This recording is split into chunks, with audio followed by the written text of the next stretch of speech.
త్వరలో ఎక్స్ఎమ్మెల్యే కాబోయే రాచమల్లు గారు ఒక రైతుగా మీకు ఒక కథ చెబుతాను, వింటారా? నువ్వు మీ నాయకుడు జగన్మోహన్ రెడ్డి మాది రైతు పక్షపాతి పార్టీ అని చెప్పుకుంటారు కదా. కేవలం మీ పార్టీ పేరులోనే రైతున్నాడా, లేదా నిజంగానే మీకు రైతన్నలపైన ప్రేమాభిమానాలు ఉన్నాయా? సార్, ఇదెందుకు అడుగుతున్నామంటే రాజుపాలెం మండలం చిన్నశెట్టిపల్లి గ్రామానికి చెందిన వేర్ హౌస్ గోడౌన్ వ్యాపారి గౌరు భరత్ కుమార్ రెడ్డి ఆత్మహత్య చేసుకుని చనిపోయిన తర్వాత సదరు గోడౌన్ లో రైతులు నిల్వ ఉంచిన శనగలు లేవు అని తెలుసుకుని అతని కుటుంబ సభ్యులను నిలదీయడం జరిగింది.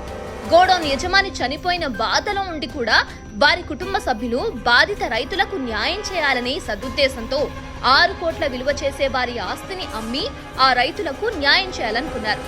మరి ఈ రైతన్నలకు అందాల్సిన ఆస్తి ఏ తిమింగలం మింగిందో తెలుసా సార్?